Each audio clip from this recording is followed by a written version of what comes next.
Good afternoon, everyone. Today we are looking at the dual racer speedway. Race two cars down the winding track. Includes two cars, as seen here. Two of those. It's seemingly a bunch of connected track pieces, so in theory you could take this apart for storage, I think. And we have two cars, which suspiciously look like Hot Wheels cars. And suspiciously, I think this appears to be Hot Wheels compatible, despite it not being an official Hot Wheels product. Anyway, I bought this from B&M in the 2 for 20 stuff that they sometimes have, particularly around about Christmas time. So we do have a warning stuff here.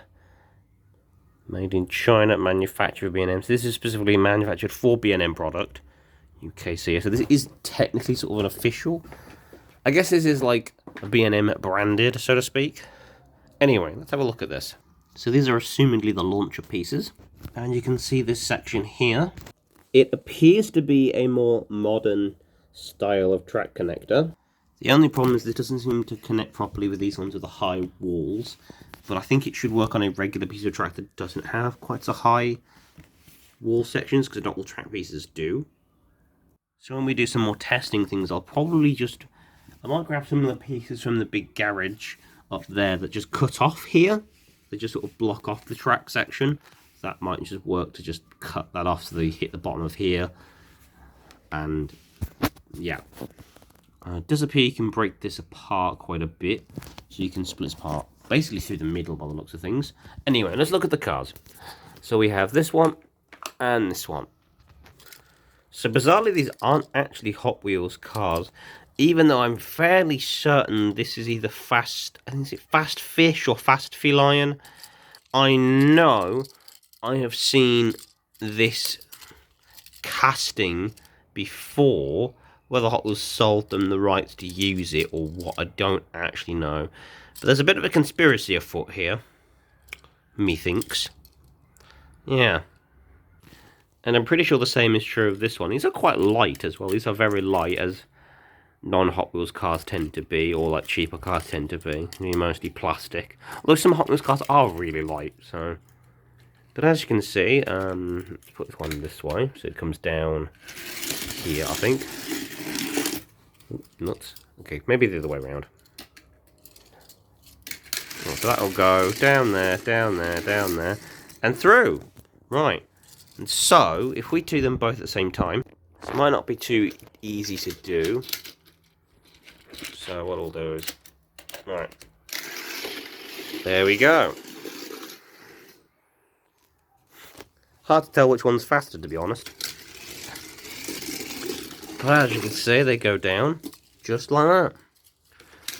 And so what I'll probably do with this is I'll use this to test out things, because all I could do is just keep the camera here, or possibly at a slightly better angle, so we can find out vaguely which one gets down to the bottom first. Because in some cases the difference will be night and day, I reckon. Anyway, we've got these launcher pieces, don't we? So let's try these out. Okay, so it turns out what they actually are I guess, semi-modular stoppers for the cars. So if I grab this, it's kind of so you could just do that to launch it, which does actually make launching them a bit easier from camera perspectives. I was just thinking whether there was something like that. Turns out there absolutely definitely is. But doing this simultaneously is not easy, even with these, so.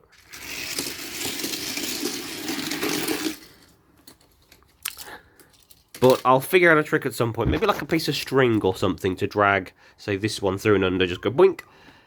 So it goes under like here, for example, so I can pull them both at the same time for fairer races. Anyway, I think that's kind of cool. The only thing that's really missing is some stoppers at the bottom sections. But with Hot Wheels track pieces like compatibility, I think I can do something like a small track piece each side, and sort of a bumper at the bottom or something, or a cut-off piece at the end, and that should do just fine. So we'll probably be using these a lot for videos, like a lot, for a bunch of shorts to test the speed of various things. Should be good. And yeah, it does look like these pieces are intended to be able to be taken apart. So in theory, you could potentially make some sort of odd, longer, one-way track using just the pieces here. I mean, you'd have to suspend them using some other sort of thing that isn't this. But you could, in theory, make a one-way track with all of these, which is interesting of its own right. Or have something where the first one falls onto the second track, perhaps, after a certain amount of time. Who knows? Anyway, I thought it was interesting. Yeah, so we'll see you guys in the next one. Thank you guys for tuning in. Don't forget to comment, like, and subscribe. And I'll see you soon. This is Junior from the Diecast Den and the part of Rost and Gasoline, signing off. Thanks so much.